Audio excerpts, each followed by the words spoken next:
Welcome to the Vermont Urban and Community Forestry Program's webinar, Destructive Invasive Tree Pests Are Coming. Is your community ready? I'm Kate Ford, and I work for the Vermont Urban and Community Forestry Program, a partnership between UVM Extension and Vermont Department of Forest, Parks, and Recreation. I will be moderating the webinar this evening. Our presenters tonight are Mark Whitmore and Sally Whistler with Cornell University. Mark is a forest entomologist with the Department of Natural Resources at Cornell. Mark currently works with professional land managers, state and federal agencies, local government officials, and concerned citizens to help them understand the issues and strategies for minimizing the impact of non-native invasive forest pests. Mark's research focuses on dynamics of emerald ash borer population expansion and forest stand composition. Sally Whistler is an extension assistant and graduate student in the Department of Natural Resources at Cornell University. Sally works with the Emerald Ash Borer Task Force to communicate new findings and share strategies between different locations around New York. Welcome, Mark and Sally, and I'll go ahead and turn the mic over to you guys for this evening's presentation. Thank you. Well, thank you very much. It's a real pleasure talking to everyone out there in Vermont. I'm sorry I'm not there to catch the last days of skiing. But anyway, I'm going to move on quickly here.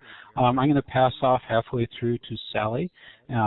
So, basically, I'm going to talk about our experience here in New York and how it's changed and how our thinking has changed over time.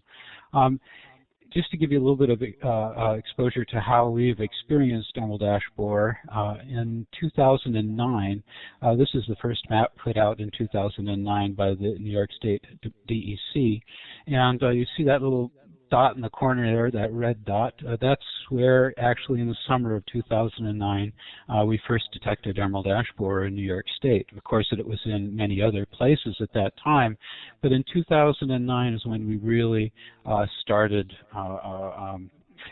put it bluntly, that's when we first started really getting money to do outreach within the state.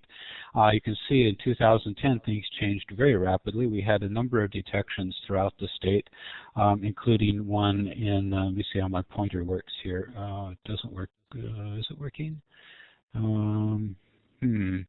Oh, there it is. That's right. There we go. Including the big one here in Ulster County.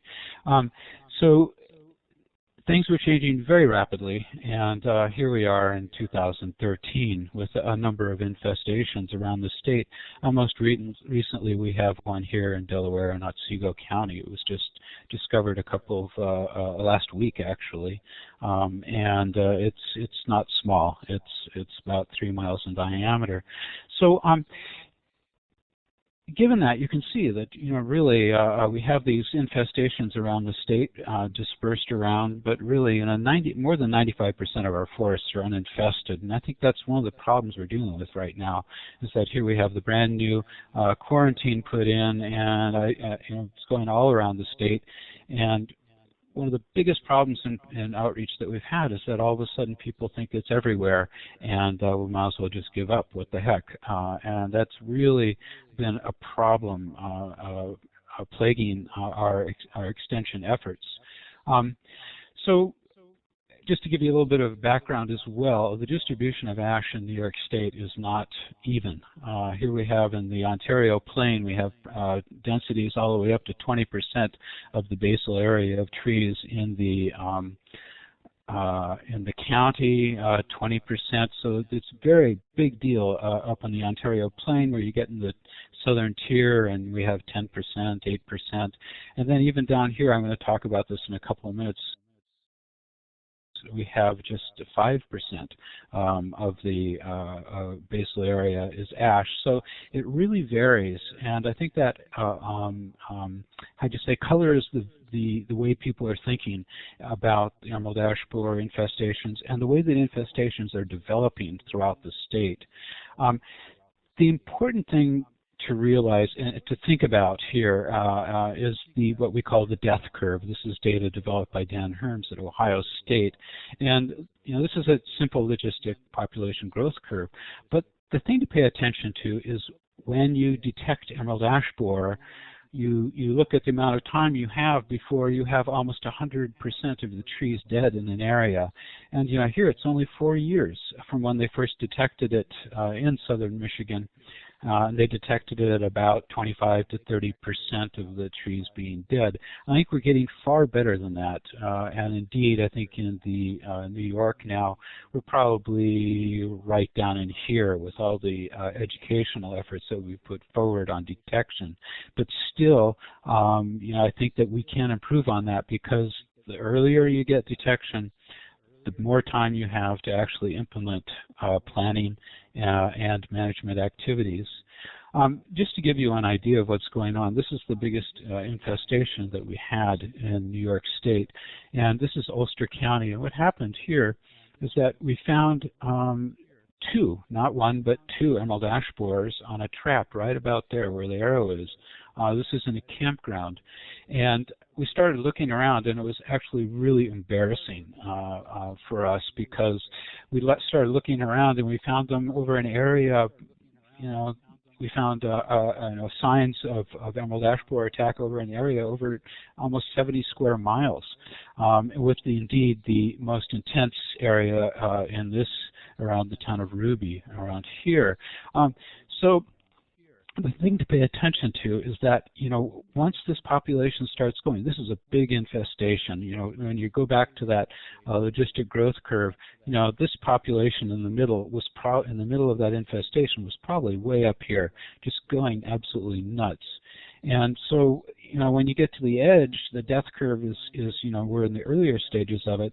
But I want you to sort of look here at this, because this is 2010. And this is a 5-mile distance, and from here to here is about a 10-mile distance. Remember, there's only 5% ash in this area as far as stand composition goes, but in just 2 years, we got population movement here. Like, remember before, it was here at the beginning of the lake, and here it's at the end. So we're getting signs and symptoms, albeit very, very slight signs and symptoms. We're getting good at looking at where it is, but with detection with the woodpeckers on foraging on the trees. But this is about a 10-mile population expansion of where we're detecting the emerald ash borer. And so that logistic growth curve is really important. It's like when you get the populations building up, you really have to start working quickly. At the earlier stages of the infestation, you got a little bit of time. Just to go back, some of the populations we have been lucky to catch at the earlier stages, and indeed, when we catch them early, I've seen trees that don't even look dead. They still have green foliage on them, but we thought we saw it in there. We cut them down, and sure enough, they had been infested for up to 7 years. So it's like it all depends on where you are on the death curve as to how much time you have before you have 100% of your trees, or a very, very large amount of your trees dead. So the history of outreach in New York it's interesting, and I think it's a study in human nature, basically. Serious educational outreach began in 2009 with the first detection. Of course, I've been doing education on emerald ash borer long before then, sometimes giving talks to big, huge audiences of 3 people. Even though it was 2007 and, we'd had 5 years of emerald ash borer exposure, still I was drawing very, very small crowds. But the educational effort in New York State began with Cornell Cooperative Extension and the New York State Department of Environmental Conservation. We both had different approaches to outreach. Cornell Cooperative Extension, we were moving through the Cornell Cooperative Extension offices. We have about 60 separate agencies throughout the state. These are all county-run. They're separate from Cornell Cooperative Extension based here in Ithaca.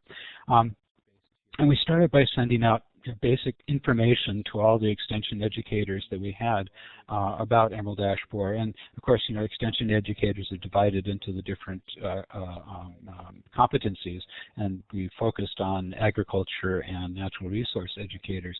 And so this was basically to get them ready for questions that were going to be coming with as a result of the publicity that we were getting. And indeed, as soon as there was very little publicity at all in the papers about emerald ash borer until we got the discovery in 2009. And still it's spotty. It's sort of difficult to understand. We did many train the trainer sessions to get Cornell Cooperative Extension and volunteers such as master gardeners and master forest owners up to speed on emerald ash borer and to help them feel comfortable answering questions from the public. And indeed, we set about protocols so that when EAB questions came in, we wanted to be sure that no question went unanswered. Unfortunately, it was such a large organization, and I think people not always being comfortable with the information. There were a lot of questions, a lot of that slipped through the cracks, and that's really that's sad. But I think it takes time to develop the systems by which this becomes a reality. And then we gave a lot of local talks and educational events were organized to spread the word, sponsored by Cornell Cooperative Extension for anybody who wanted to come. And we got a lot of people to some of the meetings, especially where the outbreaks occurred. And but there's some lessons to be learned from this. I spent a lot of time on the road, and there's a lot of enthusiastic response by the public, but really there was no place to focus their efforts. You'd get to a meeting and they'd say, well, what can I do?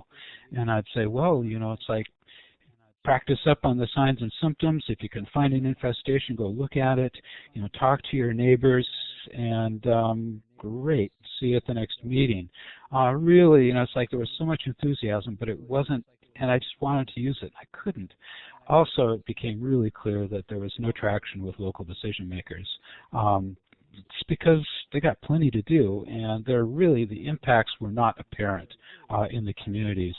And this is a paper that, it was manna from heaven to me. Basically, this came out in September 2011, and it answered all these questions, and it focused specifically on emerald ash borer.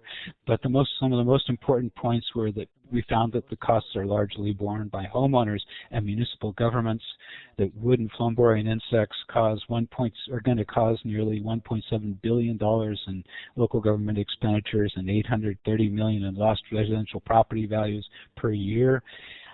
Perhaps the most disturbing, and something I think we really need to pay attention to, is that given observations of new species, there's a 32% chance that another highly destructive borer species will invade the U.S. in the next 10 years. That is really scary, but it's a reality. We're looking at a lot of bugs that can really change the face of our forests, and the sooner that we are ready and have mechanisms in place to deal with them, the better off we're going to be. Just looking at the numbers here very carefully, this doesn't relate to New York State. I think in New York State we have a lot of ash, and if you're going to look at the value of timber loss, it's probably a lot more than 3.6%. But still, even if it was double or triple or quadruple that, it's nothing compared to local government expenditures, household expenditures, and residential property value loss. So really, where the rubber hits the road on economic impacts is in the community, and I use this paper all the time to draw people's attention to the fact that communities are going to be impacted, and that gets the attention of the municipal decision makers. Again, if you look at the impacts, and one of the most important, I think, is power transmission. I mean, how often can you stand having your power turned off? But we are very vulnerable in New York State with that. We have over almost 106,000 miles of transmission lines that are vulnerable to trees falling down on them. If you look at the numbers, the average, I got together with a friend at National Grid, and we estimated the total number of trees we're talking about are 26 million over those 106,000 miles. And if you take just a very conservative estimate of the ash, it comes out to 5 million ash trees. And when you look at a conservative estimate of the cost, it comes out to $1.5 billion that tax ratepayers are going to be paying for this, and that's if there's a plan in place and it can be done in an organized manner. And if anybody remembers the ice storm around 1998, I remember crews, just miles and miles of bucket trucks coming up here from Georgia and all over the place. That was not cheap. So I was thinking about this, and all of a sudden, it just dawned on me, we really needed to get communities together. That way, intermunicipal cooperation would be, and resource sharing would be fostered. It needed to build a constituency to influence decision-making process. You need to get a member of a town here, a community there. It's like individually they're nothing, but when they get together, we found that there was a group, and that group built a constituency, and it has gotten the attention of decision makers. And perhaps most importantly, there's a place for volunteers to go, that they can do something, they can actually have an impact and know that that impact is in the area, is where it needs to be. Local resources can be identified, tub grinders or whatever, needs identified and issues addressed. And also that people know that there's a reliable place for information to be disseminated from. We have a lot of problems with people coming in talking about pesticide use and really not having the best and up-to-date information available. So where have we gone? In spring 2013, we have 4 task forces that are really up there, meeting regularly. They got lots of outreach. Sally's going to talk a lot about this later on. And we have 3 more that are in the initial stages of formation. So it's really growing quickly, and I think that it's beginning to snowball. The concept basically is for 4 things that I think about: engagement of diverse stakeholders, transfer of the latest scientific and management findings, and this is the thing that I find myself best at. And I think that once they're established, the information gets more rapidly transferred throughout the community. Participation and capacity building with stakeholders to apply management strategies, really important. Then management decisions are moved earlier in the death curve to buy more time. The earlier we have detection, the more time we have to really work on these. And that's the critical concept, I think, with all communities, is that you've got to realize that death curve is there, and you're going to be facing that. And the earlier you can have detection, the better. So what are the management options? I'm actually going to cover one that I think is really important, but at the earlier phases of this, do nothing was it, and liability issues strike you. I was thinking of trying to embed they told me not to embed any videos in there, but there's this great video from southern Michigan earlier this year of a school bus. Had been driving down the road, and all of a sudden a tree fell down on it, and it showed this squished bus in the back, and the kids were traumatized. And finally, at the end of the news report, they showed a shot of the tree that hit the bus, and they pulled the bark up, and there was emerald ash borer under there, and it mentioned the emerald ash borer. Liability issues are huge, and you probably all realize that. Remove all the ash before they become infested. Well, that's an expensive thing, really fast. And I think more importantly, you lose valuable canopy. Remove ash as they become infested. That's basically reactive to the death curve. It becomes very expensive very quickly. Now, treatment with insecticides is being investigated at far greater depth, and I think with far greater scientific accuracy. And there's a lot of really interesting things coming on. Basically, the important thing is you retain valuable canopy, and you have many more options available to you as a community or an individual when you have more time to consider them.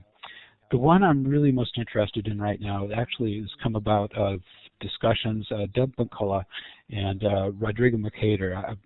Deb is a friend of mine from a long time ago, and she was thinking about this, frustrated actually, about just thinking about how emerald ash borer moves through the stand.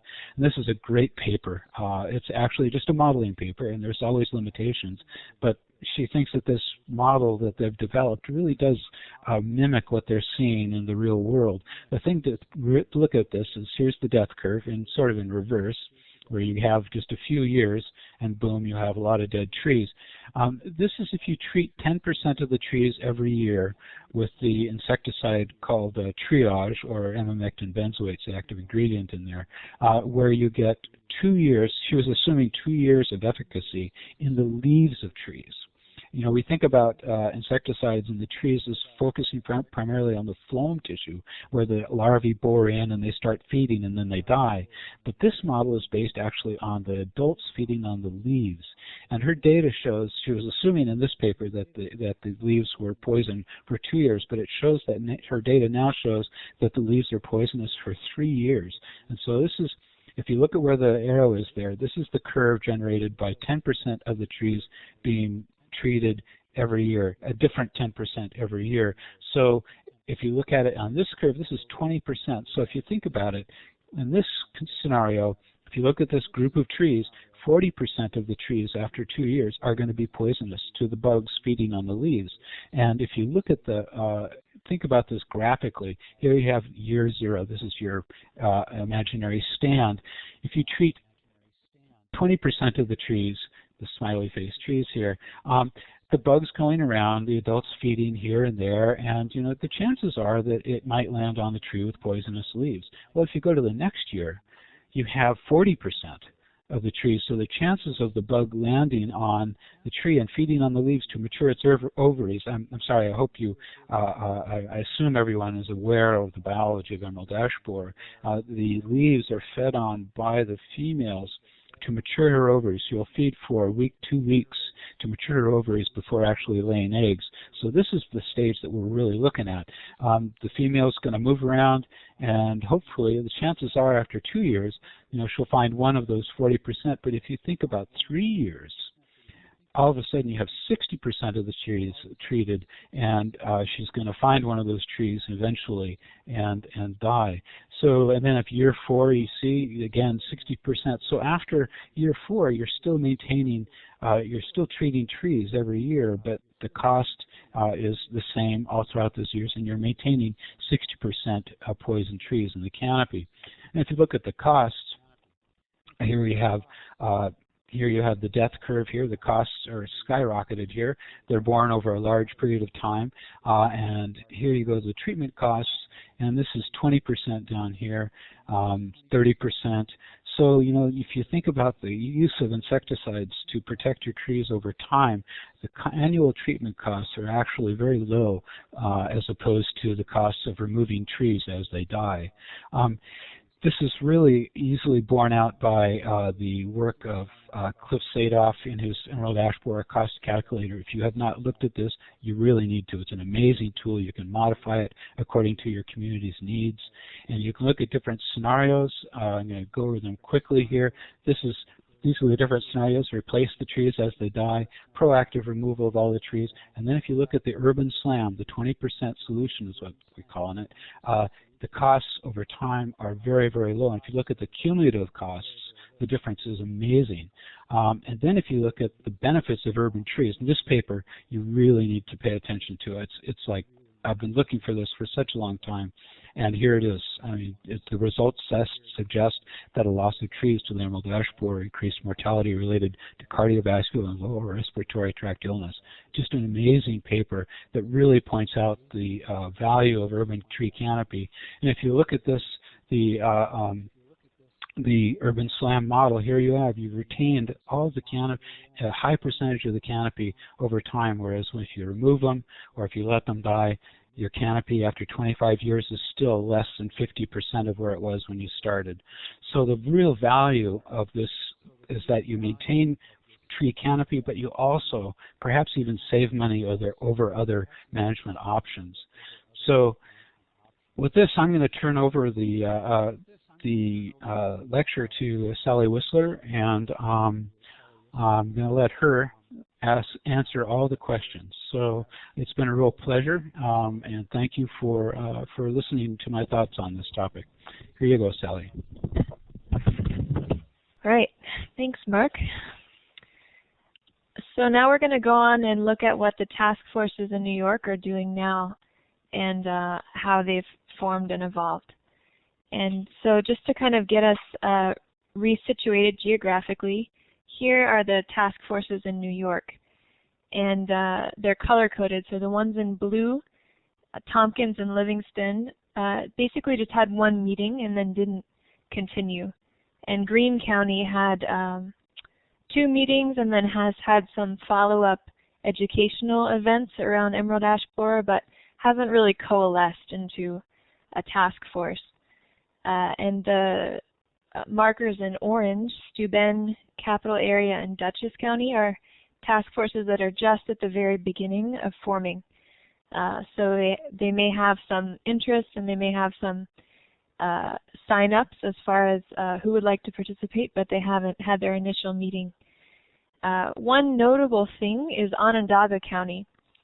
So then the 4 in green are the 4 kind of strong ongoing task forces that I'm going to focus on. And if you notice, Onondaga County doesn't have emerald ash borer. And so that's kind of curious and really encouraging. And they had a strong urban forestry program and also have a large amount of ash on public property. So they're taking preemptive measures. So I don't know how many people caught it, but in Mark's history of the task forces, there was a year or 2 gap between the initial idea of the task forces and when they formed. And I thought it might be useful to you to talk a little bit about what happened in that gap. We weren't on vacation for that year. Things were happening, and it proved to be really important and to take time to lay some groundwork for these partnership-style task forces to be successful. And some of these early educational activities around emerald ash borer were important. So ash tree tagging events went on to kind of raise awareness of where the ash were and that they were threatened in communities. And then first detector trainings, a training program was developed to equip volunteers and also professionals with enough information about emerald ash borer to know the signs and symptoms and to be able to spot it and to be able to educate others and to have a really preliminary grounding in management. So these trainings were conducted in 5 areas around the state, and were kind of like drew in volunteers and also professionals that became kind of the base of each of these task forces. They trained local stakeholders in the issue, basically, I guess, and then a few key partnerships emerged to help the task forces get started. One with county governments. So in Ulster County and Onondaga County and Monroe County, someone was identified in the county office of the environment or in county parks to partner with, and that became the basis of the task force. And another partnership that was very crucial was with the Partnership for Regional Invasive Species Management, the PRISM system, which is in New York, which is another invasive species initiative. So these early task forces kind of laid the framework, and I think a really important aspect of it was drawing in county personnel, because they're already tied into local government and to the local community and already have some relationships with municipalities. So from this initial attempts, some reoccurring challenges became apparent. So after, for example, the first detector training, a lot of people would agree that a task force should be formed, but without someone to take responsibility for it, and without someone to act as a contact person and to organize the meetings, to choose dates, to send out emails, it didn't go very far. So that identifying that contact person in each case and starting to work directly with them was very important. Also, there was political apathy, which is a typical extension dilemma in areas where you didn't see, where it wasn't right in your face. And also a key thing was we started to notice a difference between response in rural and urban areas. So there was this greater perceived value of the street trees and park trees in urban areas, and so it was much easier to gain traction, greater liability issues, kind of a lot of things like that. And then as the task forces started to meet, it became clear that there was this need for good facilitation within the meeting so that the stakeholders that came, and I'll show you next kind of who became involved in these task forces, so that the busy county and local government and private arborists that came felt like their time was being put to good use, and that these task forces were not just a place to talk, but something was going to come out of it. And that's kind of an ongoing area of conversation with the different task force members, how to facilitate the meetings and the interactions to not lose steam in the process. So from some recent data collected, as these task forces formed, they kind of shook out to have similar memberships. Like the members had similar types of affiliations. So these are kind of the groups that are involved at this point, a few different state agencies, and I think the partnership with these state agencies is particularly important to highlight. The Department of Conservation, so there are DEC foresters that are really key members of a lot of these task forces and bring a lot of scientific information and credibility, and Department of Transportation employees that just bring a lot of practical management knowledge, both county and state DOT folks, and then a number of county agencies, and then municipal governments, both employees like DPW folks or city employees, and then also volunteer affiliates. So some of the towns and cities have shade tree commissions or street tree commissions, or volunteers like that have provided a crucial link between the task force and municipal governments, because municipal employees often have a lot on their plate and may not be able to come to meetings. So these volunteers provide a bridge. Professional tree care companies and arborists have been a really crucial part of the task forces. And I'll talk a little bit more about what their role has been later on and what it may continue to be. But I think the public-private partnership aspect in that sense has lent a lot of a new source of knowledge to the task forces. And then university affiliates, including the Extension and the Extension volunteers, and then some environmental organizations and private land managers. For example, a cemetery that has a lot of ash in it, the cemetery has to decide what to do with their ash, so a manager like that might come to the task force for information. And recently, the facilitators of these task forces have been considering what stakeholders may still be missing. Those are some categories that they identified. So this is just a snapshot, and the main takeaway from this table, so these are projects that the task forces undertook this spring, basically. And this is across the 4 task forces, and the types of activities kind of shook out into categories that I'll go over one at a time: education, early detection, and technical support and management, basically, are the 3 categories. But one key factor that I thought would be important to highlight is who executed these projects. So within the task force,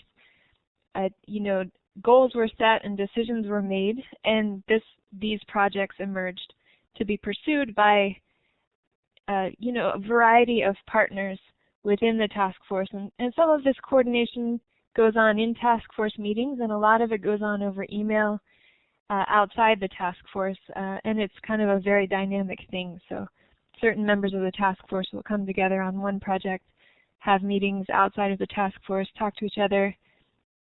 A different collection of partners will come together around a different project, and so on.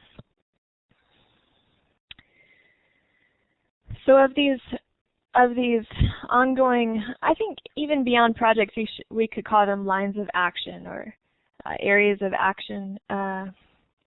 municipal preparedness, from what Mark had mentioned, the earlier a municipality is aware of the issue, the earlier on the death curve they can start preparing, the more options they have. And so this has always been, from insights we can glean from the Midwest, that this is a really crucial issue for municipalities to start early in preparing. And initially what the task forces, the level they were thinking on was basically, all right, who has what equipment and who can set up a marshaling yard and how can we share services? And so lists were made of equipment and marshaling yards, and a lot of that was done quickly because it just didn't take very long. And so then the question was, okay, what to do next to actually get these towns and cities and villages thinking about the issue and making the hard decisions that have to be made. And so one of the task forces came up with really a novel solution that started to be used by others, which is this, to put out a community survey. So to put out a survey to all of the local governments in the area to assess their knowledge of emerald ash borer, their level of preparedness, and their needs as far as assistance. And the survey was, the initial one was created by the task force in partnership with the DEC forester, and was put out with great response. I think they got a 87% response rate or something like that, which gave them a much better picture of where the towns and where the municipalities were at as far as preparedness, and also really importantly gave them a contact person if they didn't have one in each local government. And so this strategy is now being used by a couple of the other task forces, basically modifying the same survey for their situation. And as a follow-up to that survey, in Erie County, a training, basically the people who responded to the survey and others from their municipality were invited to a training, particularly on kind of the brass tacks of emerald ash borer and management options for road and municipal crews, park crews, kind of whoever is responsible for the trees in the municipality. And these trainings were, very well attended. The bottom picture is a picture of one of these trainings. This was in Ulster County, so they didn't do this survey, but they were in the situation, they are in the situation of having such high population levels of emerald ash borer that it's in your face. The trees, you can go along a stretch of county road and see 50 trees that are just totally stripped of bark from woodpeckering.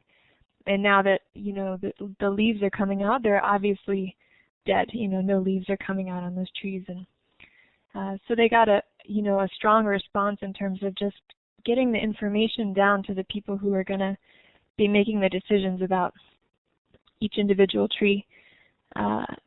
And so these municipal trainings is kind of a breakthrough. And now the question is, what's next? What's the next step to kind of get each of the municipalities closer and closer to management plans? So another type of project are early detection projects. And this is especially important for counties like Onondaga that don't yet have it, and also for counties like Erie where they do, but they have to continuously delimitate it, to see how far the infestation is spreading.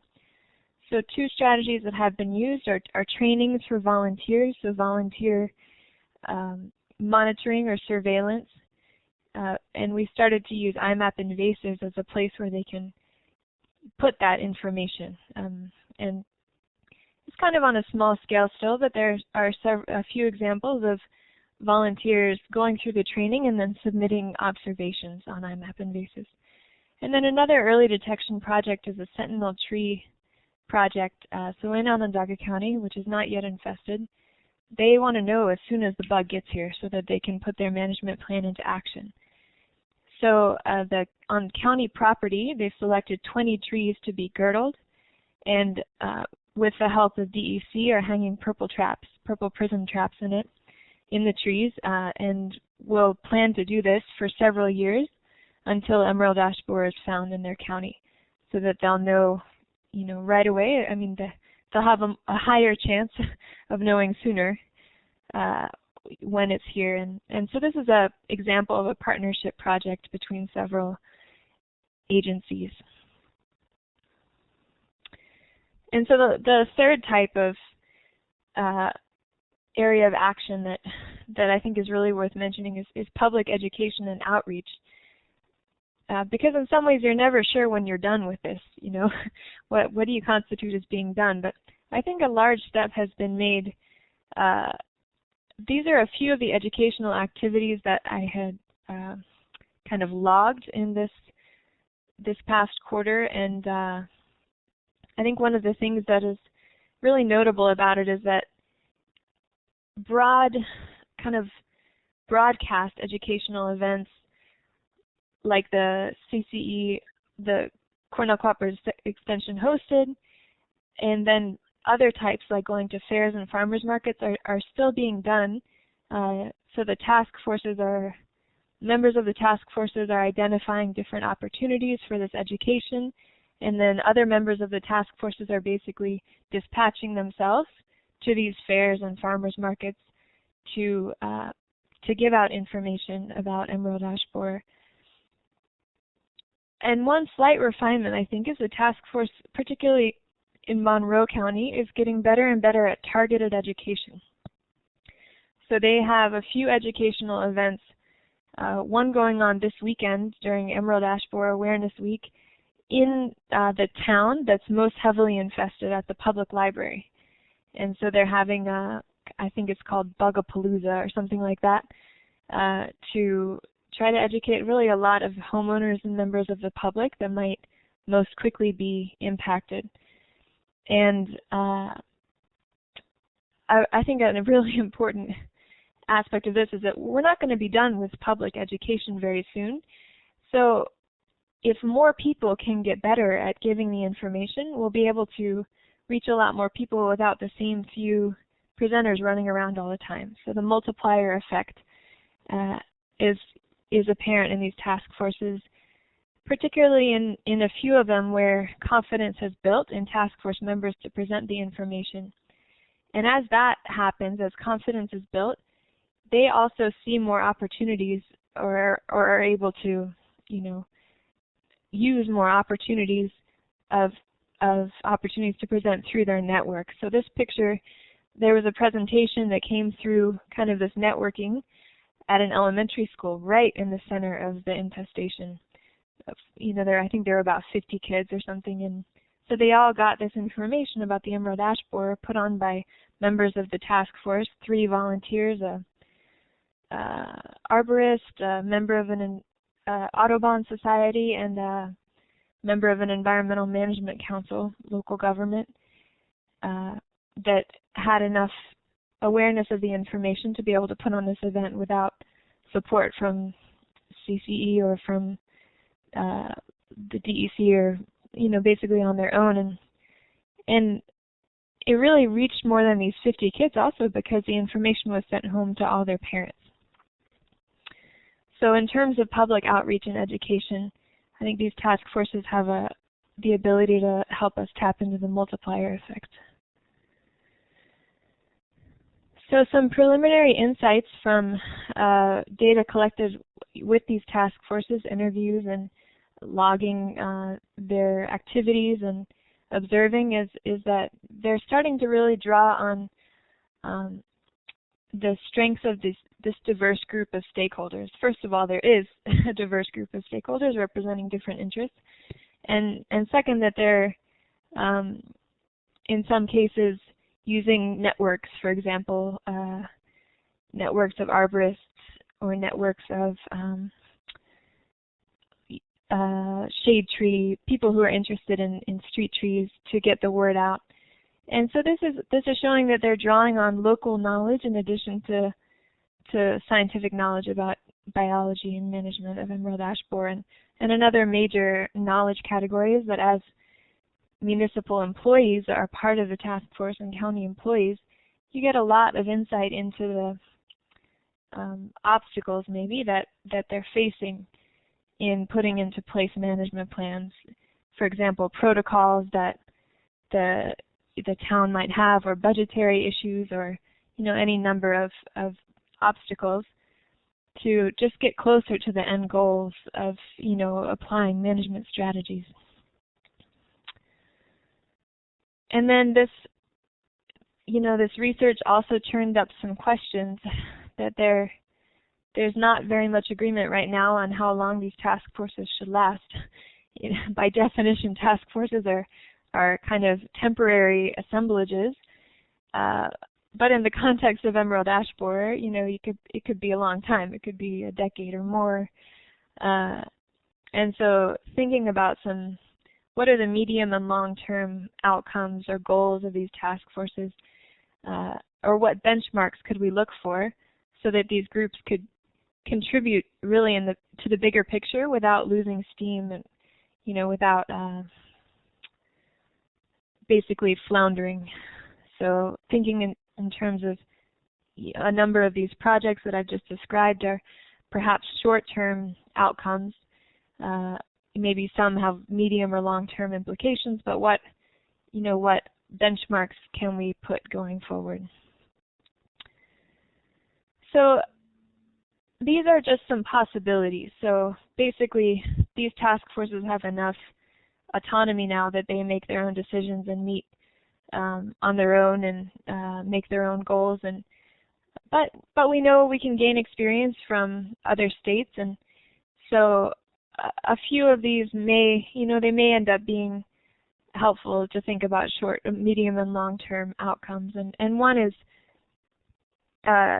making EAB preparedness plans, making management plans. I think we've made a lot of steps in gaining traction with local decision makers, but really I could still count on one hand the number of actual written management plans that exist. In some cases it's a luxury, like some of the towns in Ulster County don't have time to go through a long planning process. They need to start removing trees now. But some areas that are a little bit further back on the death curve, can still benefit a lot through management planning. So I think this is still, a big possibility in terms of medium and long-term goals, and it includes helping communities access funding, or at least passing along all of our knowledge that we can about funding sources. And another possible goal is to think about the conservation of the canopy in terms of the large picture of emerald ash borer. I think initially we were, really thinking in terms of like, oh man, all the ash are just going to be gone pretty soon. But with some of these recent research findings, we have some good options in terms of conserving canopy. And I think this is a really prime example of these task forces functioning as a way to disperse current research findings, to diffuse knowledge quickly, is that it's just really been in the last year that some of these strong cases for treatment rather than removal of ash trees have come out. And so that information has been discussed a lot in the task forces and communicated several times, and really digested, or we're trying to help it to be digested at length, so that then a town gets that information too, that okay, you don't just have to think about liability, but you could also think in terms of conserving your canopy through treatment, and that may be a more cost-effective option. So this may be a medium or long-term goal also. Continuing with education to reach homeowners and residents, and then that's an obvious one that'll continue, and then working with the large number of professional arborists and landscaping companies and tree care companies to develop best management practices to kind of help regulate, self-regulate. So the members of the task forces who are professionals to help self-regulate with their peers, the industry, so the consumers, get a fair shake. And then I'm just about at the end, but just kind of to step back and think about the aspects of this approach. I think as we have been doing this, and as I've been doing interviews, one thing that has become clear that is giving these task forces momentum is that they're not didactic, that it's an approach, a partnership approach with mutual respect among members and really fostering maybe partnerships among agencies who don't always partner that well together, and that requires respect, and that also it shows a value of the local knowledge, or the knowledge that all the different types of stakeholders can bring. You know, that is kind of an essential aspect maybe of this approach, and that another essential aspect is that there's value of helping kind of the most current research findings get as close as they can to those who are making the decisions, and that we are operating in an environment where the research is continually changing. It's very dynamic, and so it takes a system for that knowledge to kind of make it down to where it can be helpful. And I think that speaks also to the idea of these task forces as open to change and adaptive management. For example, some of the task forces have taken on committee structures to help them get their work done, and then realized afterwards that, you know, maybe it doesn't need to be very formal, no Robert's Rules of Order here or anything like that. You know, ad hoc committees to partner on a certain project in some cases are more useful than kind of standing committees on different topics. And as I mentioned, also the multiplier effect of confidence and capacity building in task force members to take information further into the community is another essential aspect of this approach. And with that, those are all the slides I have, and I'd be happy to take some questions. Thanks, Allie. So we have a few minutes, and I did want to share some resources and information about what's going on in Vermont. But I just wanted to give folks an opportunity. If you have any questions, please go ahead and type them into the chat box. Okay. So the question that just came in is about marshalling yards. Caitlin asks, just wondering if all communities, large and small, are using marshalling yards, and how. I guess marshalling yards are most critical when you have a really large volume of ash coming down at one time. And so in some cases, marshalling yard agreements have been set up that, you know, given if there's a large amount of material, we will put it here. That I think there are arrangements, but there isn't the circumstance yet necessarily to use them, except in Ulster County, where they're really going to be facing that this spring. And so I think they have some marshalling yards set out, and they're quickly trying to set out some more. Can you elaborate on the pesticide treatment? What is the environmental impact of it? So that's a whole separate presentation, and we can just get into it very briefly right now. But there are a few different pesticide options. I think the best thing would be to look up some information afterwards, and if Caitlin or Kate don't already have some resources, I can help send you some. Basically, there are a few methods of application and a few different insecticides. So there's imidacloprid, which is a neonicotinoid, really common. It's in flea collars for dogs, and it can be used as a soil drench or as an injection. And there's also dinotefuran, which can be used as a bark spray. And but really, I think the gold standard is becoming amamectin benzoate, which can be used as an injection. So these are all systemic insecticides, in that they are taken up by the treat and then dispersed through the phloem and the leaves. And as far as the environmental impacts of it, there are some really good resources about that. Basically, ash trees are wind pollinated, so you avoid some of the the honeybee, bumblebee issues of pesticide side effects.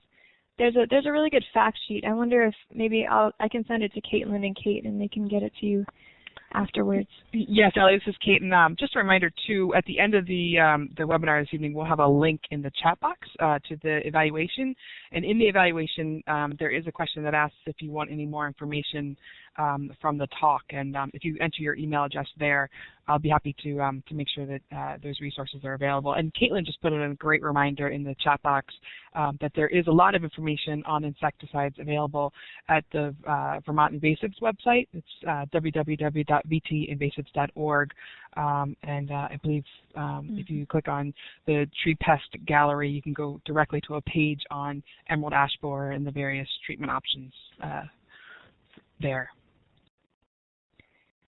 And maybe just one thing that's important to mention is that, you know, the side effects of pesticides do have to be considered carefully, and I think that's one of the reasons it's really important to have professionals involved, so professional arborists and applicators that have experience with it and can give sound advice. And then there's one other question. About, has anyone considered creating a program for elementary school students, such as a weekly half hour to learn about trees and tree pests instead of a one-time program? Yeah, so in a few of the task forces there's been discussion about school programs, and I think it's mostly a matter of resources in terms of creating curriculum, and then also in terms of accessing the schools. And I think it would be fantastic for information about emerald ash borer to be included in some kind of curriculum the way that you've described. And there's been some discussion of it. I think what has gone the furthest is just the opportunities to do it, you know, without having to invest a lot of time just to, you know, visit schools as they're invited and as they can gain entry to give a program. This was the one that I mentioned was in an after-school environmental club.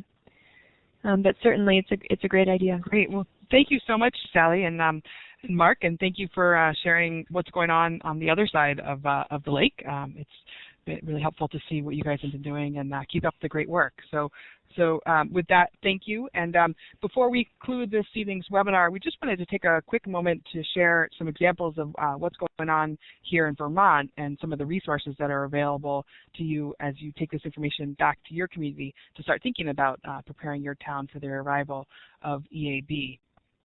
As many of you guys know, 1 in 12 trees in Vermont is an ash tree, and one of the examples that really brought this statistic home for me is the town of Williston, which, as some of you know, has 42% of its trees over the last 20 years that have been planted are ash. And so, you know, that's just a real stark example of just how important it is to start thinking about community preparedness and planning, and really the significant challenge that the emerald ash borer is going to pose to our communities here in Vermont. As Sally mentioned, you know, inventories and community preparedness is so important to start before EAB arrives. And so one of the things that we're recommending is that if your town hasn't already done an inventory, it's really a good idea to get out and do a quick windshield survey just to get a sense as to how many ash trees could be impacted by the arrival of the emerald ash borer. And so, you know, this is a great example from the town of Middlebury. Middlebury recently worked with a group of students at Middlebury College, and they inventoried 65 streets by car in one afternoon, and they found the ash density along certain roads, and you can see here what that ash density is. But just, you know, it's some great information for the town to kind of help them along on their planning process. You know, as Sally and Mark mentioned, obviously an inventory can help with budgeting, but it can also help us think about where to focus some of our monitoring efforts. This is another map out of Middlebury, and the red dots indicate potential introduction sites such as firewood dealers, log yards, importers, that kind of thing. And you can see here in the case of Middlebury, one of the things that this inventory has helped them with is getting an idea as to where they should really focus some of their survey efforts. And so you can see the thick brown lines up on the map actually indicate a higher density of ash. And so in a town like Middlebury that has limited resources and limited time, this quick survey can help them identify the streets that should be the highest priority for their efforts. And so that's just a real quick example of some of the inventory work that's been going on. There's multiple other communities, Hartford, Brattleboro, Newbury, Westminster West, Townsend, Johnson, Montpelier, just to name a few. If you're interested in doing an ash inventory, you can contact myself or Caitlin Cusack with the program, and we're happy to follow up with you and help get you started. And then just a couple of quick, I know many of you guys are familiar with these resources, but we have developed a set of resources to help you prepare or help your community prepare, and they are the various planning tools and templates. There's some educational materials as well as a community preparedness online toolbox that Caitlin put together. You can see a little picture of it here. It's an awesome resource, and if you haven't seen it already, we highly recommend you check it out. And these are all available on www.btinvasives.org. Our staff with Department of Forest, Parks, and Recreation are also available to help with technical assistance, so feel free to reach out to us and we'll get you in touch with the appropriate person in your area. And then lastly, again, as many of you guys know, but just in case you haven't heard, we do offer a $500 incentive or grant. It's available to up to 20 communities in Vermont to help support the EAB preparedness planning. And so if you're interested in that, you can contact Caitlin for more information and application, and her contact information will be coming up in a second. But lastly, I just wanted to put a quick plug in. If you're not a first detector, a Vermont Forest Pest first detector already, you should be. And we do have 2 trainings coming up here for those who are interested. As many of you guys know, the Forest Pest First Detector Program is a group of citizen scientists who are really on the front lines against forest pests such as EAB by helping us spread the word, recruit volunteers, conduct site visits, and in general just help with community preparation for EAB. And then lastly, here's Caitlin's contact information. If you're interested in any of the community preparedness resources, have any questions, want to do an inventory, or want to become a Forest Pest First Detector, contact Caitlin. So I think that's pretty much it for this evening's presentation. Thank you so much, everybody, for joining us. And it's been a great series. And before we sign off, I just wanted to also recognize Lucy, who has been for the last since January, I guess, for the last few months, has been waiting in the wings behind the scenes, running all of the technical assistance for the webinar series. So I just wanted to thank Lucy with UVM Extension for all of her help. It's just been wonderful to have her, and things have run smoothly, and many thanks to her. So that's it for the series. Thank you, everybody, for joining us, and we look forward to getting your feedback. So please take a minute to fill out the evaluation online. Thank you, everybody, and have a good night.